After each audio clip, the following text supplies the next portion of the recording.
de este atributo tan importante como es la benignidad. La benignidad es una, es una cualidad divina que nos plantea la intención que tiene Dios en su corazón, detrás de lo que Él hace. ¿Cuál es el deseo de Dios? ¿Cuál es su intención? ¿Por qué hace lo que hace? Lo contrario a ser benigno es ser maligno, ser malévolo, malintencionado. Pero la palabra del Señor dice que nuestro Dios es un Dios que tiene benignidad, un Dios benigno, de buenas intenciones.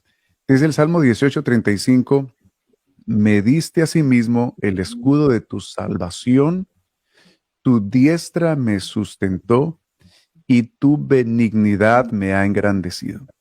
Entonces, la benignidad del Señor es una cualidad eh, constante, ¿no? En el Señor, como todas esas cualidades que Él tiene, esas características en su carácter moral, y que nos da paz. Saber que lo que Dios permite en mi vida está movido por su amor. Por lo tanto, el Señor tiene intenciones benignas, buenas con nosotros. Por eso el apóstol Pablo dice que todas las cosas nos ayudan a bien a los que amamos al Señor. Dice ahí en la cita que ha puesto Adonai en la pantalla, dice, os menosprecias las riquezas de su benignidad. Imagínense que el Señor es rico en benignidad, en buenas intenciones, paciencia y generosidad. Dice, o menosprecia las riquezas de su benignidad, de su paciencia y de su generosidad, ignorando que su benignidad te guía al arrepentimiento. No por el hecho de nosotros ver que nuestro Dios es benigno o que también es una cualidad muy ligada a la bondad de Dios, ¿no?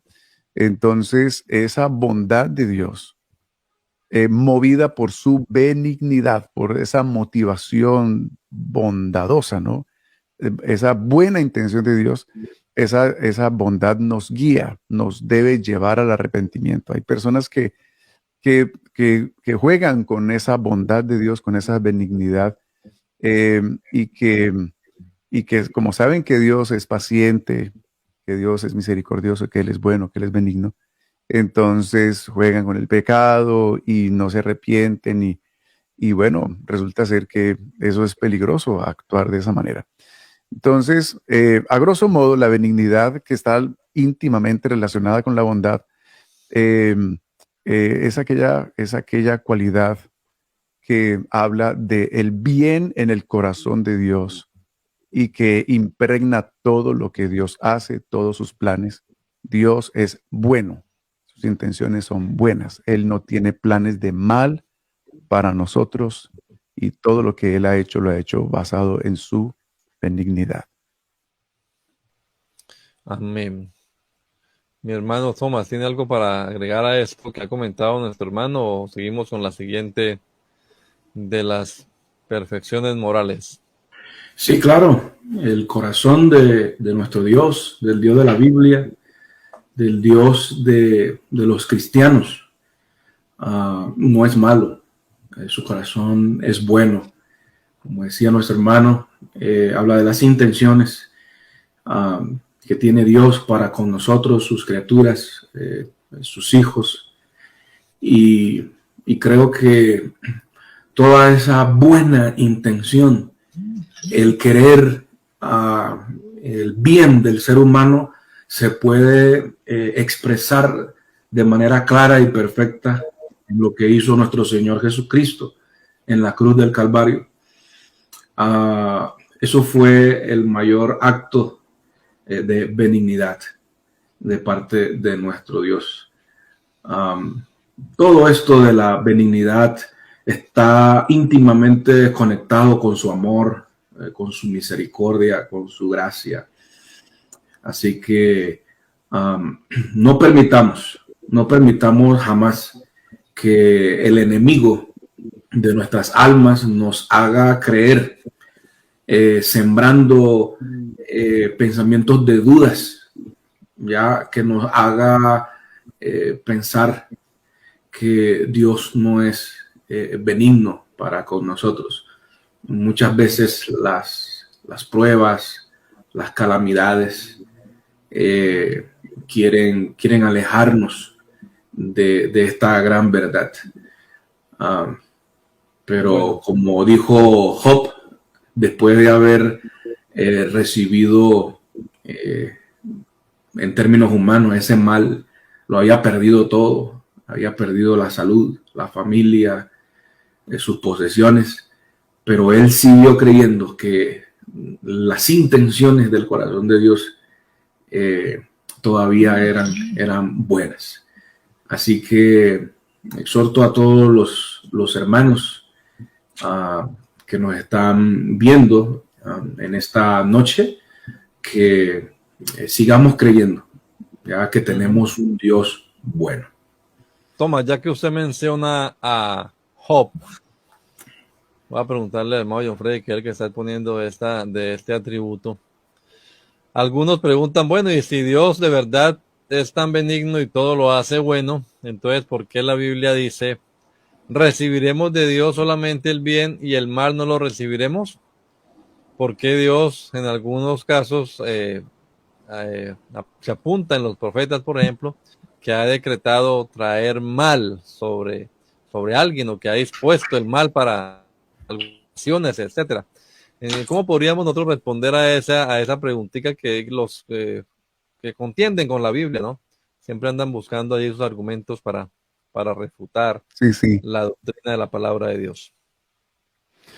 ¿Por qué Dios hace el mal en ocasiones, aparentemente, ¿no?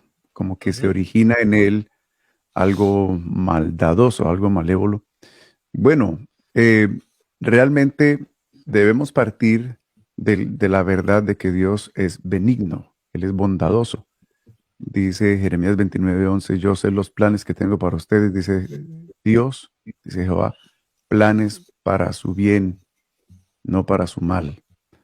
Entonces, Dios ha creado todo hermoso en su tiempo. Él es un Dios lleno de misericordia, de amor y, como hablábamos en uno de nuestros programas, la naturaleza Sí. del carácter de Dios Él es amor. Pero Amén. entonces, también dentro de ello está la libertad que Dios le ha dado al hombre para tomar sus decisiones y junto con ello, pues las consecuencias de sus actos. Y Dios, conforme a su carácter moral, Dios ha establecido también una ley moral para que los seres humanos nos rijamos por ella, particularmente pues hablando del antiguo pacto o aquellos que no abrazan a Jesucristo, pues quedan inmediatamente bajo la autoridad de la ley moral de Dios y la exigencia de esta para que nosotros la cumplamos. Y por supuesto, entonces tenemos que hablar también de la justicia, porque hay atributos de Dios que en el Señor se conjugan, ¿no? Y que entonces tenemos la bondad, la benignidad, el amor, la gracia, la misericordia, pero por otro lado tenemos a ese Dios que es justo, que es santo, y que debido a ello entonces exige la justicia de Dios exige que el pecador pues reciba las consecuencias de la violación a la ley.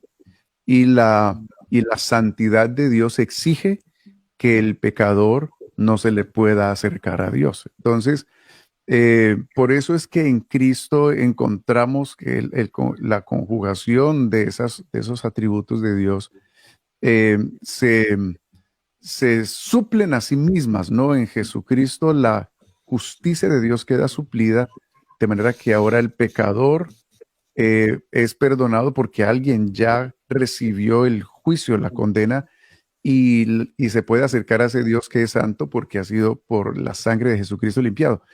Entonces, cuando se viola la ley moral de Dios, entonces hay consecuencias por ello y las consecuencias tienen que ver con castigos, con cosas que Dios ha establecido para ello.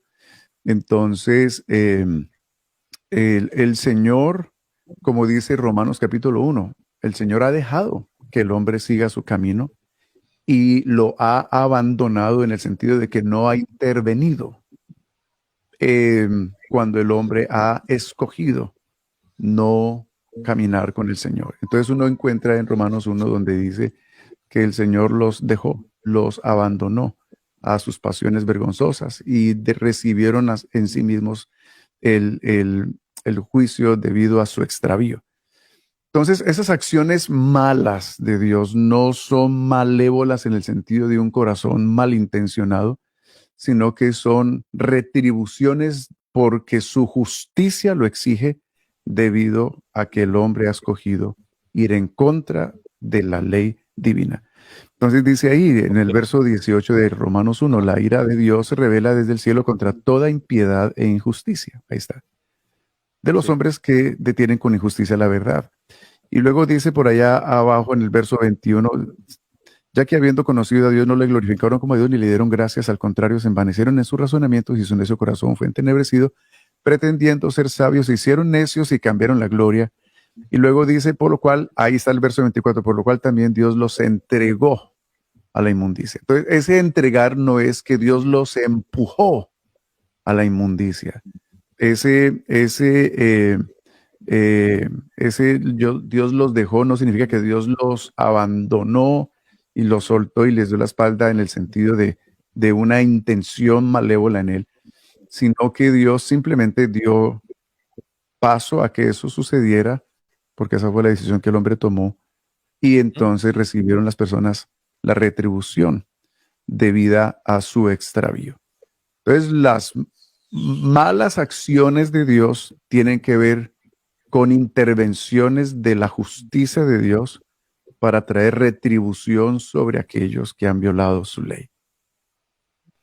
Bueno, la otra vez también hablábamos acerca del mal. En el programa que hablamos del mal, algo decíamos respecto a esto porque, pues sí, algunas veces le atribuimos al Señor desde nuestra perspectiva humana este mal, ¿verdad? Pero a la postre no es ningún mal.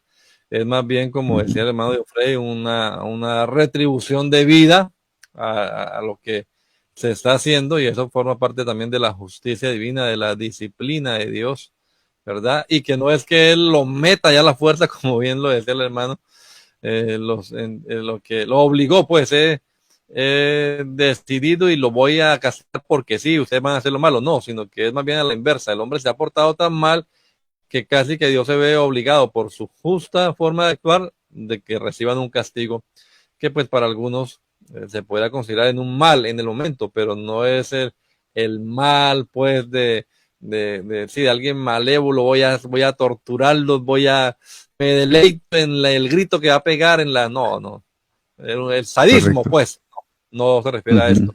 Y en el caso de Job, recibiremos de Dios el bien y el mal, no lo recibiremos. Entonces la pregunta podría uno, porque ese es un libro además de los llamados sapiensales, ¿no? La pregunta que uno podría hacerse es, ¿de verdad Dios le estaba haciendo un mal a Job? Viene el mal de parte de Dios, porque ahí comienzan los argumentos, ¿no? Comienzan los argumentos de los amigos y esto, a decirle a Job, reconozca el mal, porque si está enfermo usted, es porque se ha portado mal, ¿no? La misma filosofía que se presenta también en el Nuevo Testamento en los fariseos, pero también en los discípulos, ¿no? Cuando ven a ese ciego de nacimiento, ¿no? Que dicen, bueno, ¿quién pecó? ¿Este o sus padres para que haya nacido ciego? O sea, acá el argumento es, nació ciego, eso es justo que lo reciba. Y si fue justo, entonces porque se portó mal. Y entonces, ¿cuándo pecó? ¿Antes de nacer o fue por sus padres? Es la filosofía con la que se ven las cosas, ¿no? Si pasa algún desastre, alguna calamidad, y a veces por una mala decisión, me vino este mal que me mandó el Señor. Pero ¿me lo mandó el Señor realmente? Lo que pregunta Noemí, ¿no? El Señor me llenó de amargura, pero ¿la llenó el Señor de amargura realmente? ¿O es nada más una percepción humana de esa situación que no puede tal vez entender, pero que a la postre redundó para bien, como explicábamos en aquel programa? Bien, no sé si algo más. Sígame, hermano. Sí, bueno, no sé si Tomás tiene algo más, pero bueno, ahora que mencionas a Job, claro, Job es un caso muy, muy curioso, es bien interesante. Personalmente, hace varios años atrás me di a la tarea ponerme a estudiarlo así despacito y a escribir mis pensamientos, ¿no? Y llegué a ese punto en donde dice en Job capítulo 2, el verso 3, y dijo Jehová a Satanás, ¿no has considerado a mi siervo Job, que no hay otro como él en la tierra, varón perfecto y recto, eh, temeroso de Dios y apartado del mal, y que todavía retiene su integridad? Y esta frase es una frase que hay que analizarla, ¿no? Dice, aún retiene su integridad, y aquí viene, aun cuando tú, dice Dios, Dios diciéndole a Satanás, aun cuando tú me incitaste contra él para que lo arruinara sin causa. Entonces uno dice, ¿hasta qué punto Satanás puede incitar a Dios a hacer algo?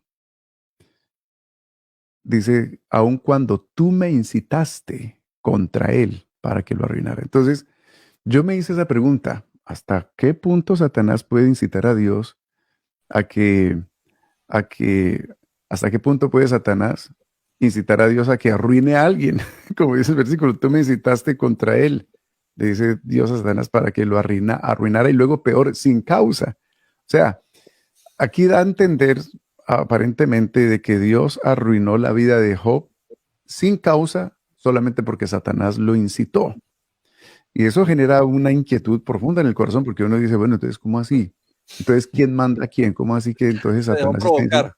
Sí, lo provocó y entonces Dios cayó en el duelo, en el desafío de Satanás y le cayó encima a Job y lo arruinó. Pero entonces, eh, realmente el propósito de Job es que Dios sabía quién era Job, sabía la fe que este hombre tenía. Dios sabía muy bien el carácter de este hombre y Dios sabía que Job iba a mantener su integridad, iba a mantener su cabeza en alto, su creencia en el Dios Todopoderoso y no iba a flaquear. Y entonces, cuando vino Satanás y le dijo, no, lo que pasa es que él está así, íntegro y todo eso porque usted lo mantiene rodeado de bendición, pero quítale lo que tiene y verá que no. Y Dios le dijo, es como si Dios le hubiera dicho, yo sé quién es él. Ujú. Haga lo que usted quiera, que yo sé quién es él. Entonces, se convirtió en la demostración del conocimiento que Dios tenía de la integridad de este hombre, y luego Dios reivindicó a este hombre y lo bendijo mucho más de lo que él había estado cuando entró en esa prueba, ¿no?